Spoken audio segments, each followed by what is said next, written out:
একটা আওয়াজ দিবেন না। এখানে কিলাকিলি করতে আসি নাই, ফিডাফিডির কোনো কারণ নেই। আন্দোলন একবার হয়েছে, প্রয়োজনে আবার হবে, মাঠে যাবেন। এটা বেহেশতের বাগান, ভদ্রতার সাথে বসে আছেন, কথা শুনবেন, প্রয়োজন হলে আওয়াজ দিবেন, স্বাভাবিক। প্রত্যেকটা বিষয়ের একটা আদব আছে। চিল্লাচিল্লি করার নাম আদব না। হ্যাঁ, চিল্লানোর জায়গা আলাদা আছে।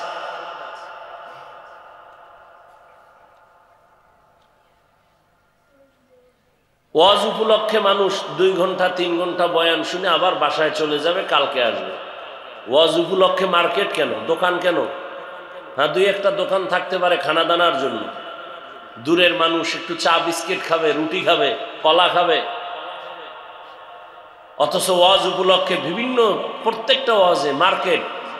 সেখানে বেলুনের দোকান হবে কেন, খেলনার দোকান হবে কেন, এমন দোকান হবে কেন যেখানে বেপর্দা মেয়েরা ঢুকবে? এই কবিরা গুনার দায়ভার কে নিবে? আল্লাহ হেদায়াত দান করুন। আমি বয়ান, এটা তো ওই প্যান্ডেল যে থানায় আসামি নিয়ে পুলিশে বেতের বাড়ি দিচ্ছে, চোখে পানি আসে না, কান্না নাই। আর কোরআনের বেহেশতের বাগানে আলেমরা বয়ান করে আর মানুষ প্যান্ডেলে কাঁদতেছে। এটা তো ওই প্যান্ডেল। বিবেককে প্রশ্ন করেন, থানার আসামিকে পুলিশ বেতের বাড়ি দেয়, কাঁদে না। আর এটা কেমন প্যান্ডেল যে এখানে বয়ান চলতেছে, মানুষ কাঁদতেছে, ওকে মারলো কে? এটা তো সেই প্যান্ডেল, কেউ কাঁদতেছে, কারো দিল পাথরের থেকে শক্ত, চোখে পানি আসে না। এটা কপাল খোলার প্যান্ডেল, তওবার প্যান্ডেল, কান্নার প্যান্ডেল, তামাশা করার প্যান্ডেল না। পাগল হয়ে গেছে। এই জন্য তো ওয়াজ বাড়ছে, ফলাফল 0।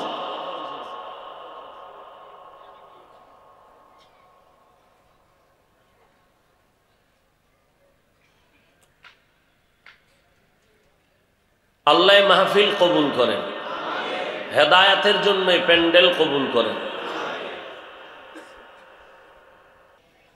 আল্লাহর উপরে এই নিয়ামতের শুকর আদায়ার্থে খুশি হইয়া দিল থেকে জবান খুলে মহব্বতে সকলেই পড়ি আলহামদুলিল্লাহ।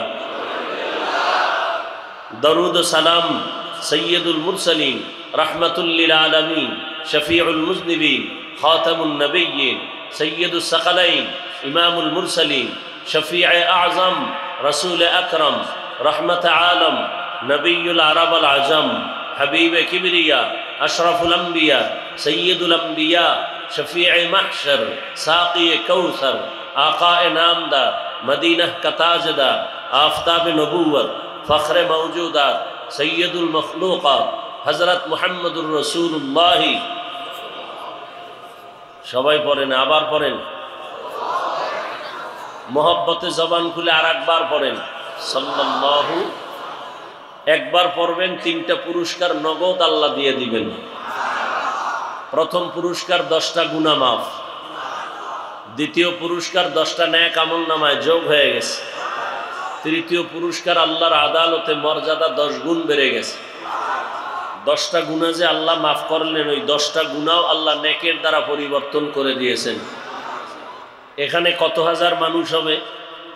ধরে নেন 50,000। কথার কথা, বাংলাদেশে বহু দরবারে ঘুরলাম, ওয়াজের প্যান্ডেলে গেলাম, একটা প্যান্ডেলই আমি পাইলাম খুঁজা, যেখানে লক্ষ লক্ষ লক্ষ লক্ষ মানুষ আল্লাহর মোহাব্বতে 2 দিন 3 দিন 4 দিন পর্যন্ত অবস্থান করেন। এত লক্ষ মানুষের মাঝে একটা খেলনার দোকান নাই, বেলুনের দোকান নাই, শত শত দোকান, এবং মহিলা যুবতী মেয়ে তো দূরের কথা, একটা বাচ্চা মেয়েও খুঁজে পাওয়া যায় না। বাংলাদেশে মাত্র একটা জায়গায় আছে, আর কোথাও নাই। আর সব জায়গায় ঘুরছি, এখানে বিশাল প্যান্ডেল, ওখানে জাহান্নামের প্যান্ডেল, দোকানে চলতেছে যুবক যুবতীর আড্ডা, তাজা তাজা কবিরা গুনাহ হচ্ছে। বয়ানের পরে বেলুন হাতে লয়ে বাড়ি যাইতেছে, ম্যাডাম বলবে অজেরতে কি নিয়ে আইছো? বলে মোনাজাতে বেলুন কবুল হয়ে গেছে। হাসবেন না, আমি হাসির কথা বলি নাই। গভীর চিন্তা করলে কান্না করা উচিত। মুসলমানের কপাল এত দুর্বল হয়ে গেল কেন? অমুকে খারাপ, অমুকে খারাপ, অমুকে খারাপ, এই বয়ানই তো চলছে। আমি যে খারাপ, আমার যে ভালো হওয়া দরকার, এই বয়ান তো খুব কম চলতেছে। আমার চোখ খারাপ, আমার হাত খারাপ, গুনার কারণে আমার জিহ্বা নাপাক, গুনাহের কারণে আমার অন্তর নাপাক। সারা রাত দরজা জানালা বন্ধ করে মোবাইল হাতে নিয়ে সারাটা রাত্র কবিরা গুনাহ, কবিরা গুনাহ, কবিরা গুনাহ করি। দোয়া করতেছি, দোয়া কবুল হয় না। মা বাবার সাথে আচরণ ভালো করি না, ভাই হইয়া ভাইয়ের সাথে ব্যবহার ভালো করি না, ছাত্র হয়ে শিক্ষকের সাথে আচরণ ভালো না, প্রতিবেশীর সাথে আচরণ ভালো না। দুনিয়ার সব খারাপ, আমি যে কতটুকু ভালো এ নিয়ে তো চিন্তা করলামই না।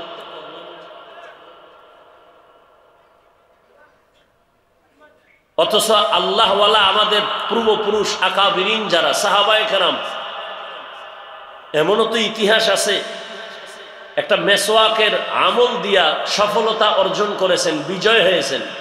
2 রাকাত নামাজের দ্বারা বাতিল পালিয়ে গেছে, হকের বিজয় হয়েছে।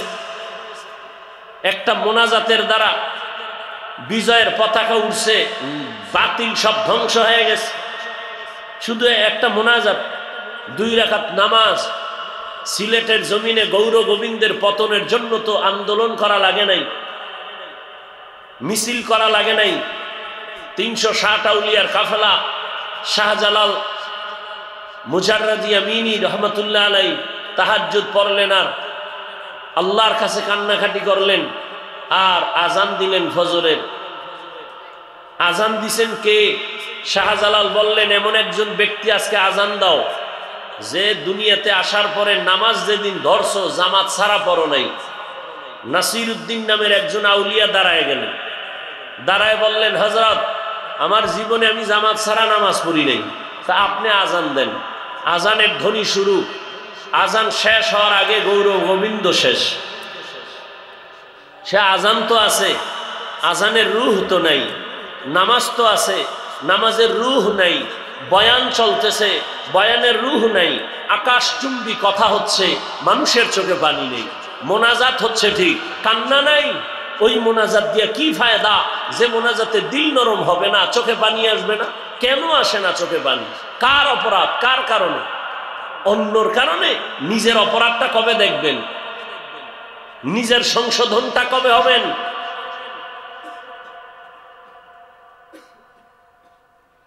আল্লাহ আমাকে আপনাদের সবাইকে হেদায়েত দান করুন।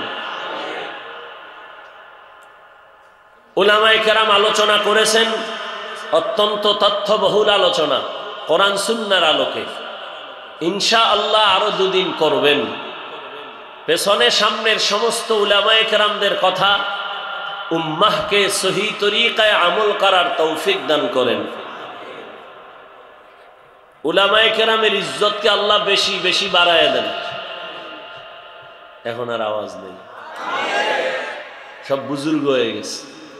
যেখানে লাগে হ্যাঁ আওয়াজ দেয় না, আর যেখানে লাগে না হ্যাঁ হুদাও বক বক করবে। উলামায়ে কেরামের ইজ্জতকে আল্লাহ বেশি বেশি বাড়ায় দেন। উলামায়ে কেরামের ইজ্জত বাড়লে উম্মতেরও ইজ্জত বাড়ে। উলামায়ে কেরামের ইজ্জত কমলে উম্মতেরও ইজ্জত কি কমে যায়। কেন উলামায়ে কেরামের ইজ্জত বাড়বে? কেন? কমানোর জন্য গভীর ষড়যন্ত্র চলতেছে। উম্মতের অন্তরে আলেমের প্রতি ঘৃণা কিভাবে জমে সেই প্রতিযোগিতা চলতেছে। বেঈমানরাও এর মধ্যে আছে, মুনাফিকরাও আছে, নামদারি মুসলমানরাও আছে। কেন? একটাই টার্গেট, কিয়ামত পর্যন্ত আর কোনোদিন নবী আসবেন না, সাহাবায়ে কেরাম আসবেন না, আইম্মায়ে কেরাম আসবেন না, বড় বড় আউলিয়ায়ে কেরাম আসবেন না। কিয়ামত পর্যন্ত এই জাতিকে জান্নাতের পথে আহ্বান করবেন কোরআন সুন্নাহর আলোকে একমাত্র উলামায়ে কেরাম। ওয়ারাসাতুল আম্বিয়া তারা। উলামায়ে কেরামে জাতির রাহবার।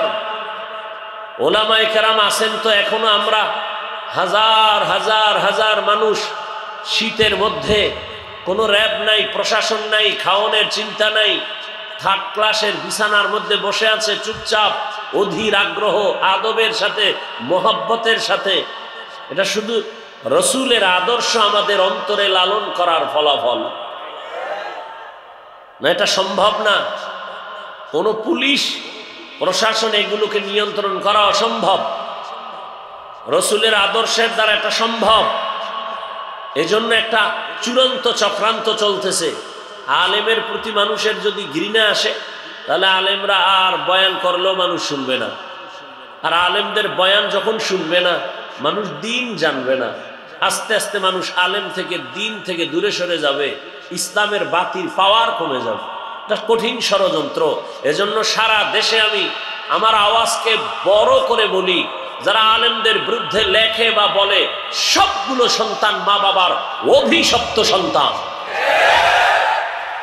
একটা সন্তানও মা বাবার মোহাব্বতের না, আদরের না। সবগুলো সন্তান মা বাবার অভিশপ্ত সন্তান। এদের উপর আল্লাহর লানত, এদের উপরে ফেরেশতাদের লানত। এরা মরার আগে দেখবি পঙ্গু হয়ে যাবে। আজ বাংলাদেশে যত ঝামেলা দেখো, সবগুলো উলামায়ে কেরামের সাথে বেয়াদবির ফলাফল। এখন ঠিক যেইভাবে বলছেন, আমি মূল কথা কিন্তু জায়গায় জায়গায় একটু ইশারা করে বলছি। আপনি ঠিক বলছেন খুব জোরে, মনে হয় অন্যের দিকে আপনি অন্তরটা ঘুরাই দিচ্ছেন যে হ্যাঁ অমুকে খারাপ, আমরা ভালো। কিন্তু আপনিও ব্যক্তি হিসাবে ইমামের সাথে যদি খারাপ আচরণ করেন, তাহলে এই কথাটা আপনার উপরেও চলে আসবে। আপনি যদি ব্যক্তি হিসাবে মাদ্রাসার হুজুরদের সাথে কোনো খারাপ আচরণ করেন, তাহলে আপনার কপালেও এই অভিশাপ নেমে আসবে।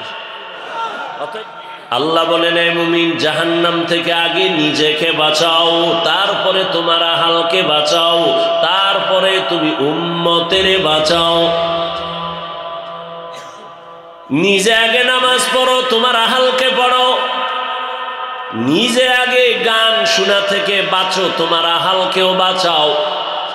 কে কার আহাল? কয় মা বাবা সন্তান তোমার আহাল, ও স্বামী স্ত্রী তোমার আহাল, শিক্ষক ছাত্র আপনার আহাল, মসজিদের ইমাম ও খতিব মুসল্লিগণ আপনাদের আহাল, মেম্বার সাহেব ওয়ার্ডের মানুষ আপনার আহাল, ইউনিয়নের চেয়ারম্যান ইউনিয়নের মানুষ আপনার আহাল, সরকার প্রধান গোটা দেশের জন্য আপনি সরকার, গোটা দেশবাসী আপনার আহাল। আর উলামায়ে কেরামের জন্য গোটা দুনিয়ার উম্মত হলো আহাল। মা বাবা জাহান্নাম থেকে নিজেকে আগে বাঁচাও, এরপরে তোমার সন্তানের বাঁচাও। নিজে নামাজ পড়ো, স্ত্রীও পড়ে, কিন্তু সন্তান পড়ে না, জান্নাত পাওয়া যাবে না। আসামির কাঠগড়ায় দাঁড়াতে হবে, পালাবার উপায় নাই। আল্লাহ বলেন, হে রাসূল, উম্মতের জানায় দেন, জমিনে যারা আমি আল্লাহর সাথে মোলাকাত করার ইচ্ছা করে, রবের সাথে মোলাকাত করতে চায়, তাদেরকে বলেন তাদের জন্য দুটো কর্মসূচি আমি আল্লাহ দিলাম। এক নাম্বার কর্মসূচি, তারা যেন নেক আমল করে। দ্বিতীয় কর্মসূচি, যেন শিরিকের গন্ধ না থাকে, শিরিক থেকে নিজেকে বাঁচায়। রহমতের নবী বলেন, আখলিস দীনাকা ইয়াকফিকাল আমালুল কলিল। হে উম্মত, তোমার ঈমান আকীদা পরিশুদ্ধ করে নাও, অল্প আমল জান্নাত পাওয়ার জন্য যথেষ্ট হয়ে যাবে। কিছুক্ষণ বসবেন তো, শয়তান তো বইয়া নাই। কিছু মানুষ বাড়ির থেকে আসছে, এখানে আসতেও কপাল লাগে, বসতেও কপাল লাগে, মা বাবার জন্য শেষের দোয়া কইরা যাইতেও কি লাগে, কপাল লাগে। অনেকে আসছেন কিন্তু প্যান্ডেলে ঢুকতে পারে নাই। আবার অনেকে প্যান্ডেলে ঢুকছেন ঠিক, কিন্তু কলবের দরজা বন্ধ করে রাখছে মোবাইল দিয়া। তুমি 24টা ঘন্টা মোবাইল নিয়ে মরো, আল্লাহ কানে ধইরা একটু বেহেশতের বাগানে নিয়ে আসে, এই টাইমটাও মোবাইল ছাড়া থাকা যায় না। তোমার কপালটা এত নষ্ট কেন? তুমি যুক্তি দিবা আমাকে, না কি যুক্তি দিবা? তোমার থেকে আমি কম চালাক, তুমি যুক্তি দিবা হাফিজ ভাই কি পরিমাণ আপনাকে মহব্বত করি, এজন্য রেকর্ড করি বয়ানটা। আচ্ছা বলো, তোমার থেকে আমার বুদ্ধি কম, তুমি আমাকে জবাব দিয়ে আটকাই দিছো, এই তো। আচ্ছা আমি এবার তোমাকে প্রশ্ন করি, তুমি 200 হাত দূরে বসে মোবাইলটা হাতে নিয়ে বয়ান রেকর্ডের অজুহাত দিলা, সত্য কথাটা মানো আর না মানো অন্তত স্বীকার করো। 200 হাত দূরে বসে রেকর্ড করলে রেকর্ডিংটা কি একুরেট হবে? হবে না। ছবি ভালো আসবে, বরং তোমার কাজটা মিডিয়াওয়ালারা একুরেট ভাবে করতেছে। তুমি সকালবেলা চাইলেই বয়ানটা রেকর্ড থেকে ডাউনলোড করে নিতে পারবা। এতটুকু বুদ্ধি না থাকলে কচু গাছ খুঁজো, তোমার মরে যাওয়া ভালো। তুমি এত নির্বোধ, তোমার বেঁচে থাকার অধিকার নাই, কচু গাছ খুঁজো। আল্লাহ হেদায়েত না দিলে আর করার কি? যেই রসুলের চেহারাটা এক নজর দেখলে পেটের ক্ষুধা থাকে না, যেই রসুলের চেহারা মোবারকের দিকে মোহাব্বতের নজরে তাকাইলে জান্নাত ওয়াজিব হয়ে যায়, সেই রসুলকে টানা পাশে বসে 13 বছর দেখলো, বয়ান শুনলো, কপালে কালেমা জুটলো না। এত বড় নিকৃষ্ট বেঈমানের নাম জানেন তো? বলেন। আর অন্যদিকে 27 বছরের যুবক তরবারি নিয়ে দৌড়ায় নবীকে জবাই করবে। নবীজির সামনে গিয়া তরবারি ফালায় কয়, হে আল্লাহর রসুল, আপনি সত্য নবী, আমার কল্লা কেটে দেন, তবে আগে কালেমার রশি লাগায় দেন। এর নাম কফাল, এর নাম কফাল। 13 বছর নবীরে দেখলো, বয়ান শুনলো, কালেমা জীবনে পড়লো না। আর 27 বছরের যুবক নবীকে জবাই করতে গিয়া কালেমা পড়ে মুসলমান হয়ে গেল, এর নাম কফাল। আসছে খালি, যাবে খালি, ওই মোবাইল নিয়ে পেরেশান হয়ে গেছে। ওর বয়ানের দিকে কোনো কলব নাই, ও মোবাইল নিয়ে ব্যস্ত, কেমনে ছবিটা সুন্দর আসবে, কেমনে রেকর্ডটা ভালো হবে, এই ধান্দায় পড়ে আছে। মোনাজাতের পরে খালি মোবাইল চুরি হয়ে গেলে সব গেল, আমও গেল, সালাও গেল। আল্লাহ কপাল খারাপ করলে আর কি করবা? আর আল্লাহ ঠেকানাই তোমার কপাল খারাপ করবে, তোমারটা তুমিই খারাপ ইচ্ছা করে করতেছ। 24টা ঘন্টা মোবাইল মোবাইল মোবাইল, নামাজে মোবাইল, বাইরে মোবাইল, ঘরে মোবাইল, বাথরুমে মোবাইল, ঘরের বিছানায় সারাটা রাত মোবাইল দেখে দেখে কবিরা গুনাহ করে করে করে করে চেহারাটা নষ্ট করে ফেলেছে। নিজের তো ভাবতেছে খুব আমি বড় মাস্তান, অথচ তোমার চেহারার মধ্যে কোনো আকর্ষণ নাই, মায়া নাই, দেখলে চেহারায় কোনো আলো নাই। অথচ 40 বছর পর্যন্ত চেহারা থাকবে উজ্জ্বল, গোলাপের মতো থাকবে চেহারা। মাত্র 30-25 বছরের চেহারা নষ্ট কেন? কেন তোমার চেহারা নষ্ট হবে? সারা রাত মোবাইলে গুনাহ করেছো, কেউ দেখেনি, আল্লাহ তো দেখছেন। ওই গুনার আসর চেহারায় পড়ে গেছে।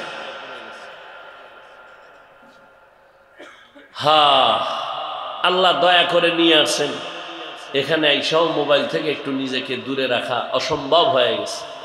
প্রয়োজনে বক্তা বাদ দিবে, মোবাইল বাদ দিবে না।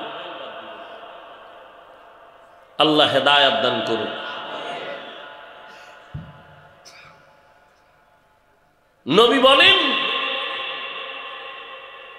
তোমার ঈমান আকীদাকে পরিশুদ্ধ করো, অল্প আমল নাজাতের ওসিলা হয়ে যাবে।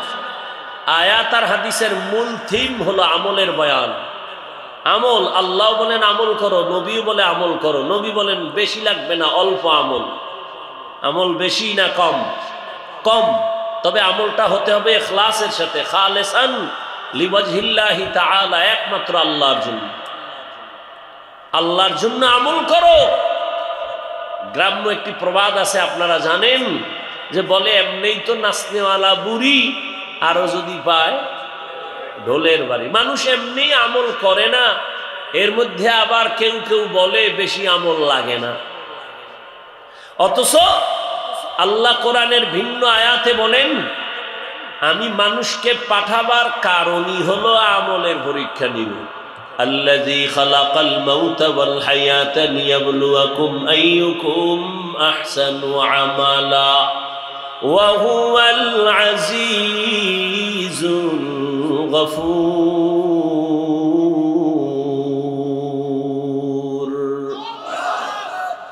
আল্লাহ বলেন আমি মানুষের আমলের পরীক্ষা নেওয়ার জন্য পাঠাইলাম। বেশি আমল চাই না, উত্তম আমল দেখবো কারা ভালো আমল করে। আকসানু আমালা বলেননি, আল্লাহ বললেন আহসানু আমালা। আমি আল্লাহ বান্দার বেশি আমল দেখতে চাই না, কারণ বেশি আমল করতে করতে করতে করতে আমার দুশ্মন জমিনের 1 ইঞ্চি জায়গা ফাঁক রাখে নাই, খালি সেজদা সেজদা সেজদা। প্রথম আসমানে আমল, দ্বিতীয় আসমানে আমল, চতুর্থ আসমানে, তৃতীয়, পঞ্চম, সপ্তম সব জায়গায় আমল। এত বেশি পরিমাণ আমল করার পর আমি আল্লাহ তারে উপাধি দিলাম, তুমি একজন বুজুর্গ, তুমি একজন খাজেন, তুমি একজন আরেফ, তুমি ওলিয়ে কামেল। এত উপাধি দেওয়ার পর আমলের ঢের নিয়ে আসলো আমার আদালতে আইসা। এত আমলের বাহাদুরি, এত ইলমের বাহাদুরি, একটা হুকুম অমান্য করার কারণে তার জীবনের সব আমল বরবাদ হয়ে গেল। আমি বলছিলাম উসজুদু লি আদম, আদমের সেজদা কর, সবাই সেজদা করলো, ইন্না ইবলিস, ইবলিস সেজদা করে নাই, গায়ের জোরে না, আমি আল্লাহকে যুক্তি দিয়া ব্যর্থ করতে চাইলো। আমাকে বলে আমি কেন তাকে অর্ডার দিব সেজদার জন্য? যুক্তি দিয়া দিয়া আমার রহমতের দরজা থেকে বিতাড়িত হয়ে গেল। এজন্য যুক্তির নাম ইসলাম না, বুঝে আসুক আর না আসুক আল্লাহর হুকুম মেনে নেওয়ার নাম ইসলাম। আল ইসলাম গরদান নেহাদান বাতাত, বিনয়ের সাথে আত্মসমর্পণ করার নাম ইসলাম। যে ব্যক্তি বিনয়ের সাথে আত্মসমর্পণ করে তার নাম এক বচনে মুসলিম, বহু বচনে মুসলমান। এজন্য আল্লাহ বলেন আমি বেশি আমল চাই না, অল্প আমল চাই। নবীও বলেন অল্প আমল নাজাতের দরজা খুলে যাবে, তবে সে আমলটা হতে হবে ইখলাসের সাথে আল্লাহর জন্য। আমি বয়ান করি আল্লাহর সন্তুষ্টির জন্য, বয়ান শুনি আল্লাহর সন্তুষ্টির জন্য। আমল মানি কাজ, কাজের বাংলা আমলের বাংলা কাজ, আবার এই কাজের আরবি আছে ফিআলুন মানিও কাজ। এই কাজ আবার 2 ধরনের কাজ, একটা ভালো কাজ, একটা খারাপ কাজ। ভালো কাজের বলে নেক আমল, খারাপ কাজের বলে বদ আমল। ফরজ, ওয়াজিব, সুন্নত, মুস্তাহাব, সুন্নতে জায়েদা, মুআক্কাদা, ফরজে আইন, আলাল কিফায়া সব নেক আমল। গুনাহে সগীরা, কবীরা, শিরিক ও কুফর ও বিদআত, মাকরু, তাহরিমি, তানজি সব হলো বদ আমল। এই বদ আমল আবার 2 প্রকার, ফাহশা আর মুনকার। ইন্নাস সালাতা তানহা আনিল ফাহশাই ওয়াল মুনকার ওয়ালা যিকরুল্লাহি আকবার। ফাহশাও মানি বদ আমল, মুনকারও মানি বদ আমল, দোনোটাই বদ আমল। তবে ব্যবধান হলো ফাহশা এমন বদ আমল যেগুলো বুঝার জন্য বিবেক যথেষ্ট, দলিলের প্রয়োজন হয় না। আর মুনকার এমন বদ আমল যেগুলো বিবেক দিয়া সমাধান হয় না, দলিলের প্রয়োজন হয় অতি জরুরি। যেমন 2-1টা উদাহরণ। 1 নম্বরে আপনাদের থেকে জবাব চাই, মিথ্যা কথা বলা নেক আমল না বদ আমল? এটা বুঝার জন্য দলিল লাগবে? হ্যাঁ, দুনিয়ার সবাই মিথ্যাকে অপছন্দ করে, কেউ মিথ্যা চায় না। দুনিয়ার কোন মুমিন মিথ্যা বলবে বেঈমান মেনে নিতে পারে না, বেঈমান বলে মুমিন মানে না, মা বলবে সন্তান মিথ্যা মানে না। যদিও মোবাইলের দ্বারা আমাদের মিথ্যা প্রতিদিন বেড়েই চলছে। মোবাইলের মাধ্যমে মোবাইলে এত মিথ্যা কথা বলা হয় যেগুলোর কোনো গণনার শেষ করা যাবে না। মিথ্যা একটা বদ আমল, বুঝার জন্য কোনো দলিলের প্রয়োজন নাই, যদিও দলিল রেডি আছে। আল্লাহ বলেন ওয়াইলুন ইয়াউমা ইযিল লিল মুকাজ্জিবিন ওয়াইলুন ইয়াউমাইযিল লিল মুকাজ্জিবিন ওয়াইলুন ইয়াউমাইযিল লিল মুকাজ্জিবিন। মিথ্যাবাদীর জন্য জাহান্নাম, মিথ্যাবাদীর জন্য জাহান্নাম, মিথ্যাবাদীর জন্য জাহান্নাম। এরে নবীর আশিকের যুবক, ও বৃদ্ধ বাবাজি, ও পর্দার আড়ালের মা বোনেরা, কয়দিন এই দুনিয়ার হায়াত? ঘুমানের জীবনে তো সময় কম পাও নাই, ঘোরার সময় কম পাও নাই, আড্ডা দেওয়ার সময় কম পাও নাই, কিন্তু তোমার জীবনের হিসাবটা কি একটা মিনিট বসে মিলাইছো নি? একদিন তো যেতেই হবে, চাইলেও থাকা যাবে না। দুনিয়ার চেয়ারই থাকতে মানুষ দেয় না, মনে চায় আজীবন চেয়ারটা ধরে রাখবো, এই চেয়ার আমার, এ চেয়ারে কাউকে বসতে দিব না। দুনিয়ার চেয়ারেই কেউ জোর করে বসে থাকতে পারে না। তাহলে আমার মাওলার আদালত থেকে বান্দা কেমনে তুমি দূরে সরে থাকবা? মরণ থেকে যতই পালাও, মরণ তোমায় নিবে ঘিরি। যদিও সুদূর আকাশ পানে লুকাও, সেথায় না গিয়ে সিঁড়ি। নদী পথে নৌকা চালাও, ও মাঝি ভাই, বেলা ডোবার আগে আমি উপার উঠতে চাই। ডুবে গেলে বেলারে আর উঠে না, ভেঙ্গে গেলে মেলারে আর জমে না।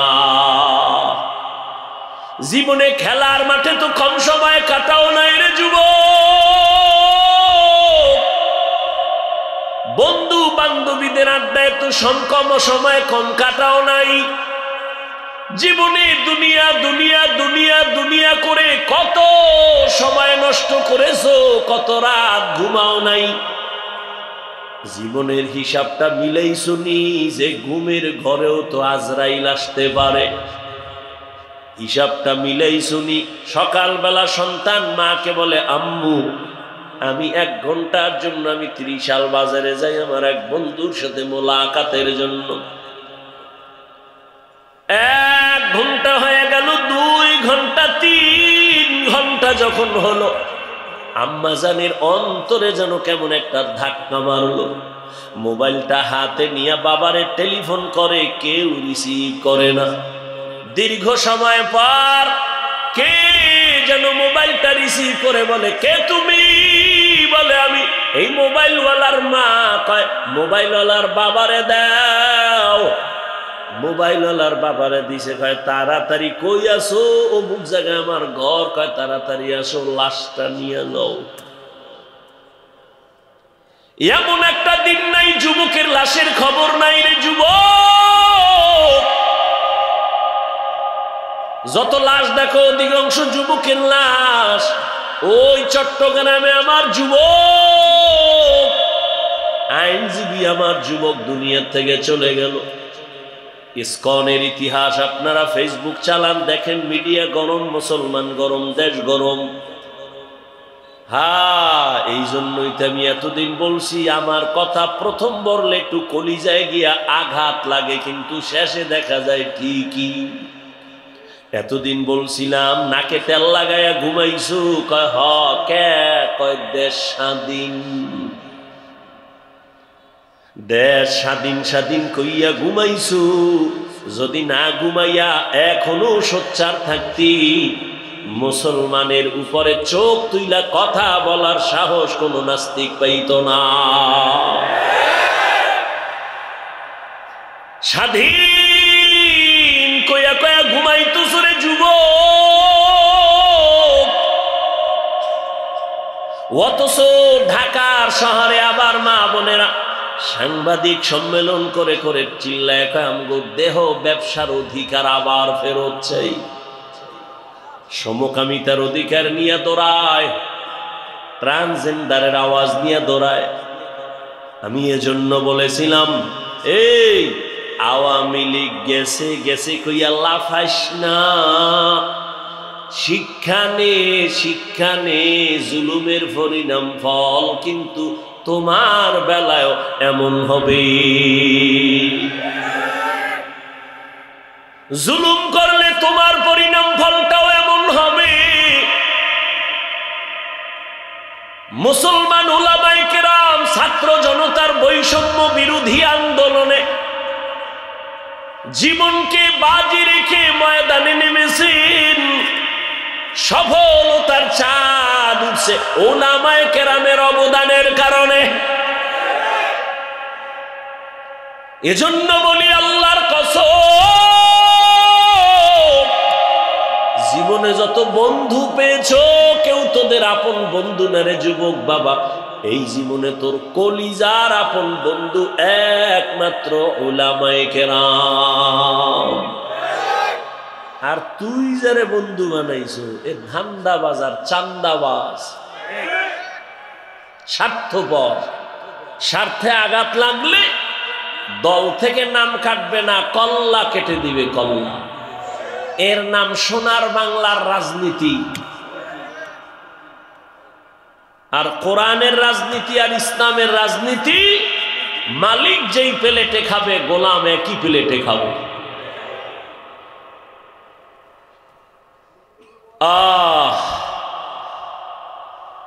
নাকে তেল লাগাইয়া ঘুমাইস না রে যুবক।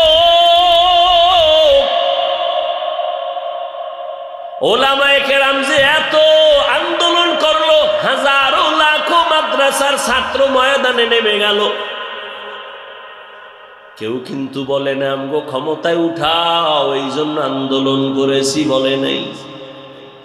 ওলামায়ে কেরামের কথা হলো আমরা জাতির বন্ধু, জাতির উপরে জুলুম হবে সহ্য করা হবে না।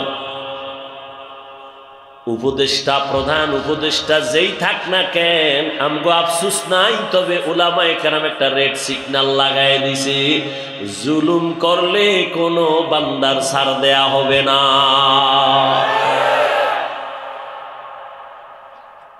মুসলমান নাকি তেল লাগায় ঘুমাইতেছো না, মুসলমান তো নাক চোখ কান খোলা রাখতে হবে, কারণ এ দুনিয়ার বিধর্মীরা ঘুমায় না, অপেক্ষায় থাকে কখন মুসলমানের উপরে আঘাত করবে। অতএব মুসলমান আরামে নিশ্চিন্তে ঘুমাবি তো সেই দিন। বাংলাদেশের প্রত্যেকটা পাড়া মহল্লায় উলামায়ে কেরাম বুক ফুলাইয়া চলবে, কোরআনের বয়ান করবেন যেদিন, কোন বেনামাজি সুদখোরের অনুমতি নেওয়া লাগবে না। মুসলমান তো নাকে তেল লাগায় স্বাধীনভাবে ঘুমাবে সেদিন, যেদিন এদেশের প্রত্যেকটা মাদ্রাসা মসজিদের কমিটির মধ্যে বেনামাজি থাকবে না, সুদখোর থাকবে না। শিয়ালে রাতে মুরগি দিয়ে কয় 3 দিন আমানত, শিয়াল পণ্ডিত কয় 1 দিনও না। জিন্দা কেন, মরাও দেব না। শিয়ালের হাতে মুরগি রাখলে যা হবে, ধর্মের চাবি সুদখোর বেনামাজির হাতে রাখলে তাই হবে। রাখছে কারা? এই শিয়ালের হাতে মুরগি রাখছে কারা? এখন আর আওয়াজ নেই। হ্যাঁ, তোমরাই রাখছো। চিল্লাইছো আমরা ইসলাম চাই, ভোটের আগের রাত্রে টাকা খাইয়া কেবলা ঘুরায়া বলছো হুজুরেদের ভোট দিয়া কি হবে, কিছুই হবে না। অথচ এই জমিনে যা কিছু দেখো সফলতার পেছনে হুজুরদের ছাড়া কোনো কিছুই হয় না। আল্লাহ হেদায়েত দান করে। আল্লাহ পাক রব্বুল আলামিন বলেন, যারা আমার সাথে মোলাকাত করতে চাও হে যুবক, দুনিয়া দেখতে দেখতে হায়াতের অর্ধেক শেষ। 30 বছর হায়াত শেষ, যদি 50 বছর বাঁচো আর মাত্র 20 বছর আছে। যদি তোর হায়াতটা 60 বছর থাকে, অর্ধেক শেষ আর অর্ধেক আছে। আমি বলি অর্ধেক বাইচা থাইকা লাভ কি? অর্ধেক জীবনে আরো যদি বাঁচতে চাও, যে পার্স গুলো দরকার ওই পার্স তো সব নষ্ট করছো মোবাইল দেখা দেখা। মোবাইলের দিকে তাকাইয়া থাকার কারণে কানের পার্স নষ্ট, চোখের পাওয়ার নষ্ট, হাতের পাওয়ার নষ্ট, কিডনি নষ্ট, হার্ট দুর্বল, মাথা ব্যথা বেড়ে গেছে। এই মোবাইল দিয়া চরিত্রটাও নষ্ট করলি, শরীরটারও নষ্ট করলি, চেহারাটাও নষ্ট করলি, লেখাপড়াও নষ্ট করলি। বাকি জীবন বিছানায় শুয়া কাটাবি পঙ্গুর মতো। হাত থাকবে পাওয়ার থাকবে না, চোখ থাকবে পাওয়ার থাকবে না। এক সময় কাঁদবি, চোখের পানি মুছার কাউকে আর খুঁজে পাবি না। আল্লাহ হেদায়াত দান করুন। বয়ান বক্তার এলেম আমলের বাহাদুরিতে ওয়াজ হয় না। সব জায়গায় বলি, আজও বলি, বক্তার এলেম যত থাক আর আমল থাক, এ দিয়ে বয়ান হয় না। বয়ান সম্পূর্ণ নির্ভর করে ভালো মন্দ শ্রোতাদের অন্তরের মুহাব্বত আর আকর্ষণের উপর। শ্রোতাদের অন্তরের আকর্ষণ যেমন, বয়ান তেমন। চাইলেও হবে না। অনেক জায়গায় বয়ান কইরা খুঁজি বয়ান কই, আর অনেক জায়গায় ঘন্টাকে ঘন্টা চলে যায়, অনুভব হয় না, এত তাড়াতাড়ি শেষ হয়ে গেল। সব শ্রোতাদের আকর্ষণ। দোয়া, কত বড় বড় বড় বড় আলেম আছে, মাইকের সামনে কথা বলেন না, বলতে পারেন না। আল্লাহ পাকের সব দয়া, আর কিছুই না, বান্দার কোনো বাহাদুরি নেই। فمن كان يرجو لقاء ربه فليعمل عملا صالحا। নেক আমল করো, বদ আমল ছাড়ো। বদ আমল দুই প্রকার, ফাহশা আর মুনকার। ফাহশা এমন বদ আমল যেগুলো বুঝার জন্য দলিল লাগে না, যেমন মিথ্যা কথার কথা বলতেছিলাম। বলেন আমাকে গালি দেওয়া এটা নেক আমল না বদ আমল? এই কথা কন না কেন? বদ আমল। বুঝার জন্য দলিল লাগবে, দলিলের কোনো প্রয়োজন নাই। কিন্তু দলিল আছে। আবার একটা বদ আমল আছে মুনকার, যেটা বুঝার জন্য দলিল ছাড়া সমাধান হবে না। যেমন আমি বলি, উদাহরণটা এমন, আপনারা খেয়াল করবেন, সিজদা করা এটা ভালো আমল না খারাপ আমল? ভালো আমল। সিজদা করাটা নেক আমল না বদ আমল? এই আপনারা এরকম করেন কেন? উঠার ব্যারাম থাকলে ঢুকছেন কেন? বাইরে দাঁড়ায় দাঁড়ায় বয়ান শুনবেন, ফাঁকে গিয়ে বিড়িটাই না আবার আইবেন। ভেতরে ঢুকে ডিস্টার্ব করেন কেন? বক্তব্য শেষ, সব শেষ, এখন বাকি শুধু আমার মোনাজাতটা। নিজের কপালটাও নষ্ট করেন না, আর একজনের কপালও ভুইরেন না। আমি 2 মিনিট আগে ছাড়লে, আমি আজকে অনেক আগে আসছি, চাইছি যে 9টায় উঠে চলে যাবো, চরমনাই যেতে হবে। আমি যত তাড়াতাড়ি পারি তত আমার ভালো। এখন আমি আপনাদেরকে যত কথা বলতেছি,